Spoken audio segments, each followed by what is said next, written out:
अरिहंतों को नमस्कार, श्री सिद्धों को नमस्कार, आचार्यों को नमस्कार, उपाध्यायों को नमस्कार। जग में जितने साधु गण हैं, जग में जितने साधु गण हैं, मैं उनको वंदू बार बार, मैं उनको वंदू बार बार। अरिहंतों को नमस्कार, श्री सिद्धों को नमस्कार। ध्यान मूलम गुरुर्मूर्ति, पूजा मूलम गुरुपदम, मंत्र मूलम गुरुर्वाक्यम, मोक्ष मूलम गुरुकृपा, मोक्ष मूलम गुरुकृपा। अनंत उपकारी पूज्य वरों के चरण कमल में कोटिशः वंदन।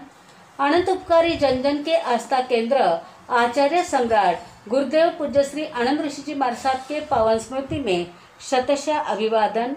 वर्तमान आचार्य डॉक्टर शिव मुनि जी महाराज साहब, युवाचार्य पूज्य महेंद्र ऋषि जी महाराज साहब, प्रवर्तक पूज्य श्री कुंदन ऋषि जी महाराज साहब के चरण कमल में कोटिशः वंदन।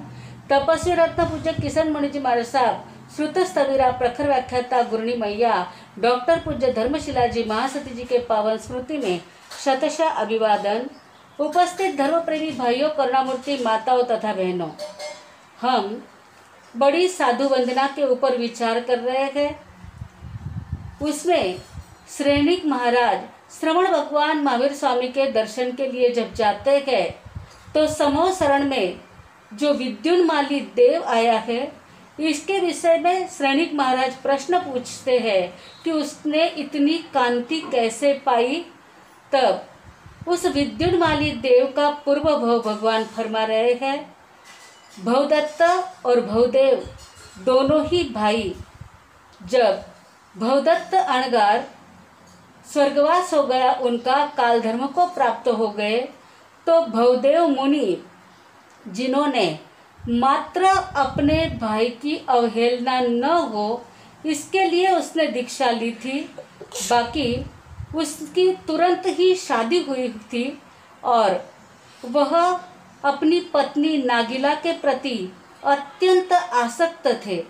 परंतु जैसे ही भवदत्त मुनि अणगार काल धर्म को प्राप्त हो जाते हैं तो भवदेव मुनि को अब नागिला की बहुत ज़्यादा याद आने लग जाती है और वह वहाँ अपने गुरुओं को, गुरु बंधुओं को कुछ भी न कहते हुए वह अपने जो जन्म स्थान है जहाँ पर नागिला होगी ऐसा सोच करके वे निकल जाते हैं। और उस गांव में पहुँचने के बाद सभी लोग दर्शन को आते हैं तो सब अपने अपने स्थान पर जाने लग जाते हैं।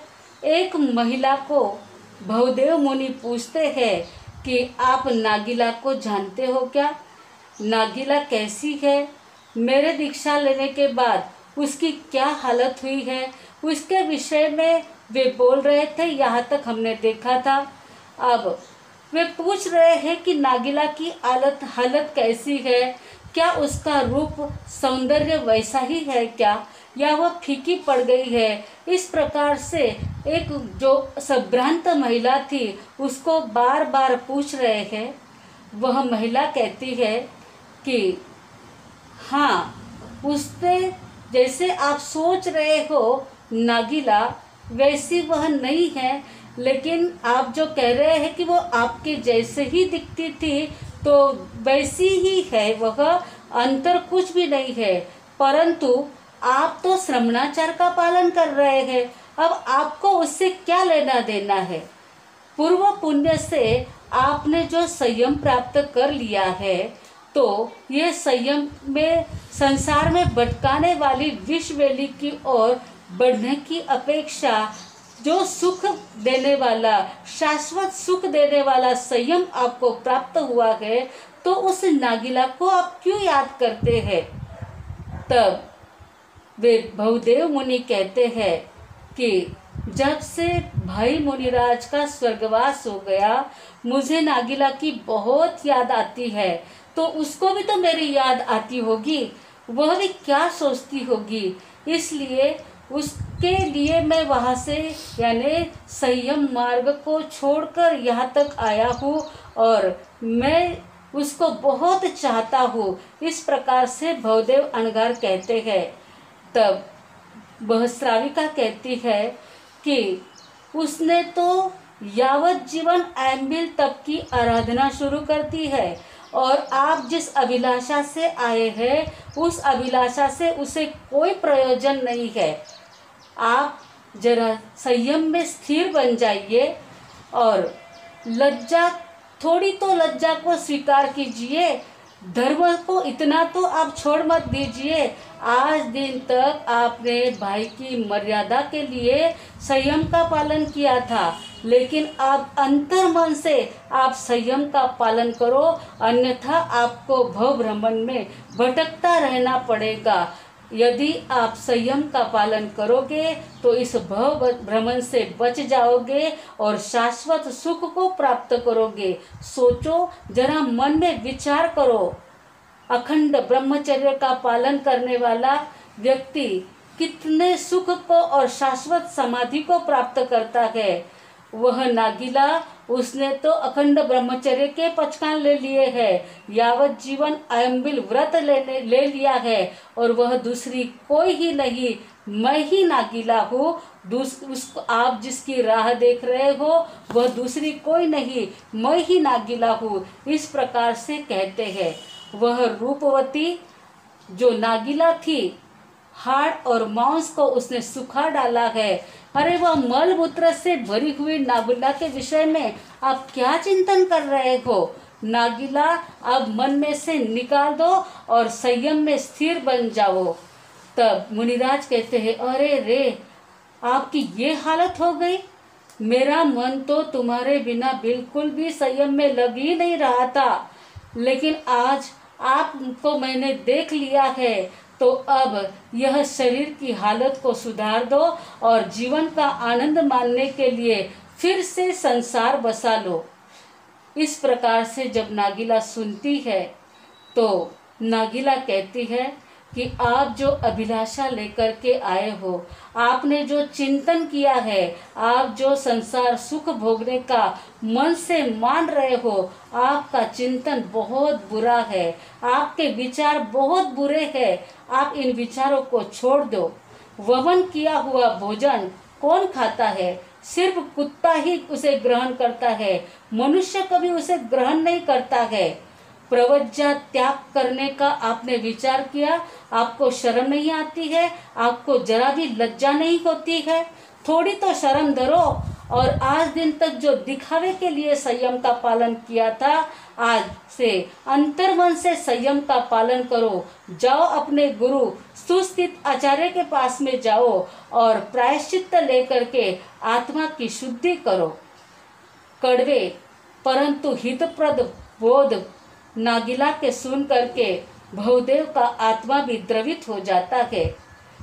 वे भवदेव मुनिराज नागिला को कहते हैं कि मेरे दीक्षा गुरु तो सुस्थित आचार्य है, परंतु मेरी शिक्षा गुरु तो आप ही हो। सच में आपने श्राविका धर्म का जो पालन किया है, आप तो तीर रहे हो और मुझे डूबते हुए को आपने बचाया है, मुझे संयम मार्ग के ऊपर स्थिर किया है। आपके उपकार मैं कभी भी नहीं भूलूंगा। इस प्रकार वे बार बार नागिला का उपकार मानते हैं। तब भवदेव कहते हैं, ठीक है, मैं अब अपने गुरु के पास में जाता हूँ। मैं भी मेरा आत्मा का कल्याण करूँगा और आप भी अपने आत्मा का कल्याण करो। इस प्रकार से कह करके भवदेव मुनिराज वहाँ से विहार करके सुस्थित आचार्य के पास में पहुँच जाते हैं। वहाँ आज दिन तक जो भी मन में बुरे विचार आए थे उन सब की आलोचना, निंदा, गर्हा करके प्रायश्चित ले लेते हैं और तपश्चर्या करके बहुत वर्षों तक तप और संयम की आराधना करते हुए देह संलेखना सहित समाधि पूर्वक देह का त्याग करते हैं और देह का त्याग करके 7 सागरोपम के आयुष्य वाले तीसरे देवलोक में भवदेव अणगार पहुंच जाते हैं। नागिला भी साध्वी के पास में संयम अंगीकार करती है और वह भी देव गति को प्राप्त कर लेती है। भवदेव तीसरे देवलोक में सुखपूर्वक आयुष्य अपना 7 सागरोपम का आयुष्य पूर्ण करके पूर्व महाविदेह क्षेत्र के अंदर वितशोक नगरी के राजा जो पद्मरथ है उनकी वनमाला पत्नी के कुक्षी से उनका जन्म होता है और वहाँ पर उनका नाम शिव कुमार रखा जाता है। शिव कुमार को माता पिता 72 कला सिखाने के लिए कलाचार्य के पास में भेजते हैं। वे 72 कला सीख करके आ जाते हैं और जब यौवन अवस्था को प्राप्त होते हैं तो समान रूप और यौवन संपन्न ऐसी 1000 राजकन्याओं के साथ में शिव कुमार का विवाह हो जाता है। अब शिव कुमार 1000 पत्नियों के साथ में सुखपूर्वक अपना जीवन व्यतीत करते हैं। उसी समय एक बार गवाक्ष में बैठे हुए थे और गवाक्ष में बैठे हुए उन्होंने देखा रास्ते से कोई मुनिराज जा रहे हैं। वे विचार करते हैं इतनी कड़ी धूप में पैदल चलते हुए ये अणगार कौन जा रहे हैं। वे फटाफट नीचे उतरते हैं, मुनिराज के पास में जाते हैं, वंदन नमस्कार करते हैं और कहते हैं आप इतना कष्ट क्यों सहन करते हो। तब मुनिराज कहते हैं कि मैं तो धर्म का पालन करने के लिए कष्ट सहन करता हूँ। बोले धर्म क्या होता है, कौन से धर्म का आप पालन करते हो। तब मुनिराज ने कहा, उन संत ने कहा यदि आपको धर्म जानना हो तो मेरे गुरु जो धर्मघोष अणगार है उनके पास में चलो और वे आपको धर्म क्या होता है, कौन सा धर्म करने लायक होता है वह समझाएंगे। इस प्रकार से वे वहाँ से निकलते हैं और धर्मघोष अणगार के पास में शिव कुमार पहुँच जाता है। शिव कुमार धर्मघोष अणगार को वंदन नमस्कार करते हैं। शिव कुमार के भाव और शिव कुमार की भवितव्यता देख करके धर्मघोष अणगार उसे आगार धर्म और अणगार धर्म क्या होता है वह समझाते हैं। जब वाणी सुनते हैं, सुनते सुनते ही शिव कुमार को जाति स्मरण ज्ञान प्राप्त हो जाता है, क्योंकि भवदेव के भव में उन्होंने संयम का पालन किया हुआ था। उस कारण से संयम क्या चीज होती है उनको पता चल जाता है। नागिला ने संयम में इतना स्थिर कर दिया था जिस कारण से उनकी गति भी सुधर जाती है। तो अब वे शिव कुमार देखते हैं, सुनते हैं धर्मघोष अणगार की वाणी और सुन करके उनके मन में वैराग्य उत्पन्न हो जाता है। वे सीधे वहाँ से अपने माता पिता के पास में जाते हैं। माता पिता को चरण स्पर्श करके कहते हैं कि हे माता पिता, मुझे श्रमण धर्म अपनाने की भावना जागृत हो गई है, आप मुझे अनुमति दीजिए, मुझे तो दीक्षा लेनी है। सुन करके माता पिता एकदम अवाक रह जाते हैं। अरे 1000 पत्नियों को छोड़ करके तू कहाँ दीक्षा लेने की भावना बाहर आ गए। विचार आया है वह बहुत अच्छा है, लेकिन अभी उसे स्वीकारने जैसा नहीं है। कुछ दिन तक इस संसार के सुखों को भोग लो, बाद में विचार किया जाएगा। परंतु शिव कुमार के मन में वैराग्य इतना दृढ़ था, वह किसी भी हालत से मानने को तैयार नहीं और माता पिता भी किसी भी रूप से उसे अनुमति देने के लिए तैयार नहीं हुए। तब शिव कुमार ने जब तक दीक्षा की आज्ञा न मिले तब तक अन्न जल का त्याग, मौन रखना और एकांत में बैठना ऐसा संकल्प कर लिया। अब राजा पद्मरथ परेशान हो जाते हैं, क्या करना। यह बेटा हजार हजार पत्नियों को, माता पिता को छोड़ करके दीक्षा लेने की इच्छा रख रहा है। वे खुद समझा नहीं पाए, जितना समझाते आया स्वयं को उतना समझाया, परंतु नहीं समझने के कारण वहाँ पर भी एक श्रावक रहते थे, जिन श्रावक का नाम था दृढ़ वर्मा। राजा उन्हें बुलाते हैं और पद्मरथ राजा उस श्रावक को कहते हैं कि यह संसार की असारता को जानकर संयम लेने की भावना भाता है, आप उसे कुछ तो समझाओ। तब श्रावक उसे समझाते हैं कि माता पिता की इच्छा नहीं है तो आप श्रमण धर्म स्वीकार मत करो, बहुत समझाते हैं। तब शिव कुमार समझता तो है, अन्न जल का जो त्याग कर दिया था वह अन्न जल तो ग्रहण कर लेता है, परंतु वह निश्चय कर लेता है कि जब तक मुझे दीक्षा न मिले तब तक छठ छठ पार ना करना, यानी बेले के पारने बेले करने और एम्बिल की तपश्चर्या करना। इस प्रकार से वे घर में रहते हुए भी श्रमण तुल्य ही रहते हैं, यानी श्रावक धर्म का भी चुस्तता से पालन करते हैं और बेले छठ छठ पारने एम्बिल करते रहते हैं। इस प्रकार से अंत तक उन्हें दीक्षा की अनुमति प्राप्त नहीं होती है। अंत में उन्होंने देखा कि अब मेरा समय पास में आ गया है, तो स्वयं ही संलेखना धारण कर लेते हैं और समाधि पूर्वक संथारा व्रत ग्रहण करके सौधर्म कल्प के अंदर वे विद्युन्माली देवता के रूप में उत्पन्न हो जाते हैं।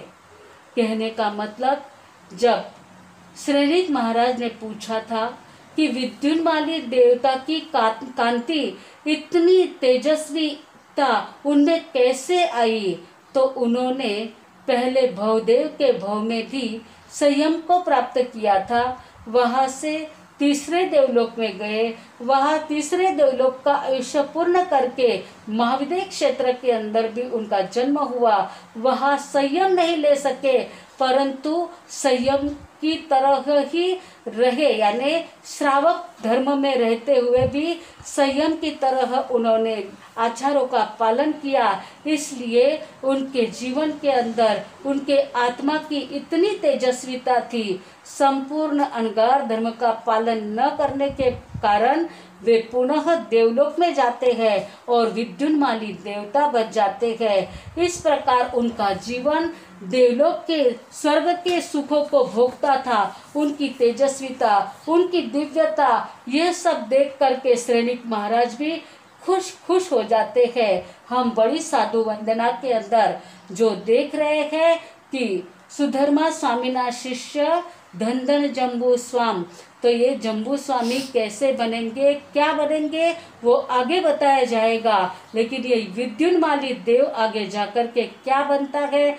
और उनमें क्या परिवर्तन आता है, जो संसार में रुलाने वाला है, संसार में भटकाने वाला है, ऐसे संसार का त्याग जो नहीं किया तो अपने जीवन का कोई अर्थ नहीं रहता है। इस जीवन में आदमी कहाँ से आता है, कहाँ जाता है, यह चिंतन करना अत्यंत आवश्यक है। साधु संत बार बार समझाते रहते हैं कि हे जीवात्मा, इस संसार में भटकने की अपेक्षा कुछ तो विचार कर और शास्त्र की वाणी को सुन करके अपने जीवन में कुछ तो सुधार कर। आज दिन तक 84 लाख जीवायोनि में भटकते भटकते अनंत समय बीत गया है। अब तो उस समय को सार्थक बनाने के लिए व्रत और नियमों का पालन करना अत्यंत आवश्यक है। दोबारा यह मनुष्य जन्म प्राप्त नहीं होता है। इसीलिए मजन के माध्यम से यदि कहे तो मिनख जमारो पायो रे भोला, मिनख जमारो पायो रे भोला, जरा ध्यान सुकाम ले। सतगुरु बार बार सब जावे, आगम रो आधार ले। सतगुरु बार बार समझावे, आगम रो आधार ले। कौन कठासु आयो है तू, अबे कठे तू जावेला। सोच समझ ले भोला भाई, कैसा दे ले जावेला। साचो रूप है थारो कैसो, साचो रूप है कैसो थारो, इतरो अब पहचान ले। सतगुरु बार बार समझावे, आगम रो आधार ले। सतगुरु बार बार समझावे, आगम रो आधार ले। हमें यह पता नहीं है कि हम कहाँ से आए हैं, परंतु यह तो हमें निश्चय कर लेना है कि हमें कहाँ जाना है। आज दिन तक 84 लाख जीवा योनि में भव भ्रमण करने के बाद अत्यंत पुण्याई से जो मनुष्य जन्म प्राप्त हुआ है, ऐसे अनमोल रतन को अब जानना और पहचानना है। लाख 84 अटको भटक्यो, दुर्लभ रतन पायो है। प्रबल पुण्य रो उदय हुयो जद, मनुष्य जन्म में आयो है। रत्न अमोलक पायो है तू, रत्न अमोलक पायो है तू, इन रो मोल पिछान ले। सतगुरु बार बार समझावे, आगम रो आधार ले। सतगुरु बार बार समझावे, आगम रो आधार ले। धन दौलत रो दीवानो बने, आत्म धर्म क्यों भूल्यो रे। आँख हियारी मूंद कर क्यों, विषयों में तू झूल्यो रे। हिवड़ेरी आकड़ खोलने, हिवड़ेरी आकड़ खोलने, खोट करो तू जान ले। सतगुरु बार बार समझावे, आगम रो आधार ले। सतगुरु बार बार समझावे, आगम रो आधार ले। मिनख जमारो पायो रे भोला, मिनख जमारो पायो रे भोला, जरा ध्यान सुकाम ले। सतगुरु बार बार समझावे, आगम रो आधार ले। सतगुरु बार बार समझावे, आगम रो आधार ले। आगम का आधार लेकर के सदगुरु समझाते हैं। जैसे नागिला ने भवदेव को समझाया और भवदेव का भव सुधर गया, उसी प्रकार साधु संत हमेशा कहते रहते हैं। उस बात को मनुष्य जन्म की सार्थकता को समझेंगे तो हमारा भी आत्मा का कल्याण होगा। ये साधु वंदना के उदाहरण मात्र सुनने के लिए नहीं है, परंतु विषय भोग को छोड़ करके त्याग के मार्ग को अपनाने के लिए है। वंदनीय साधुजनों को वंदन करते करते हमारा भी जीवन वंदनीय बन जाए, इसी भावना के साथ बोलो भगवान महावीर स्वामी की जय। आज के प्रश्न, पहला प्रश्न है, भाई की अवहेलना न करने किसने संयम लिया। भाई की अवहेलना नहीं करने के लिए किसने संयम लिया। दूसरा प्रश्न है, भवदेव को संयम में स्थिर किसने किया। भवदेव को संयम में स्थिर किसने किया। तीसरा प्रश्न है, शिव कुमार किसका जीव है। शिव कुमार किसका जीव है, यह तीसरा प्रश्न है। आप अपने नोटबुक में लिख लेना, उसके साथ जवाब भी लिख लेना ढूंढ के। आज के सामूहिक पचकान, भोजन के पहले 5 नवकार मंत्र गिनना, भूल जाओ तो दिन भर में 11 नवकार मंत्र गिन लेना। और आज भोजन करते हुए कोई भी एक वस्तु का त्याग करना। थाली में परोस कर लेने के बाद कोई भी एक वस्तु का त्याग करना। यह एक और पचकान रहेगा, बड़े महाराज साहब आपको पचकान कराएंगे, उसके बाद मंगल पाठ। भोजन के पहले 5-5 नौकार मंत्र गिनना, भूल जाओ तो 11 नौकार मंत्र दिन भर में कभी भी गिन लेना, तथा भोजन करने के लिए बैठो तब घर में जो बनी हुई वस्तु है उसमें से कोई भी एक वस्तु का त्याग करना। धारणा प्रमाणे उपयोग सहित पचकान ओ श्रे। गुरुदेव गुरुजी जी महाराज साहब की आज्ञा से चतारी मंगलम, अरिहंता मंगलम, सिद्धा मंगलम, साहु मंगलम, केवली पणत्तो धम मंगलम। चतारी लघुत्तमा, अरिहंता लघुत्तमा, सिद्धा लघुत्तमा, साहु लघुत्तमा, केवली पणत्तो धमो लघुत्तमो। चतारी शरणं पवज्जामि, अरिहंते शरणं पवज्जामि, सिद्धे शरणं पवज्जामि, साहु शरणं पवज्जामि, केवली पणत्तम धम्मम शरणं पवज्जामि। 4 शरणा, दुख करना, सुख करना, आनंद करना, मंगल करना, सकल कार्य सिद्ध करना। और शरणों को जो भवि प्राणी आदरे तो अक्षय अविचल कर दो। बोलो भगवान महावीर स्वामी की जय।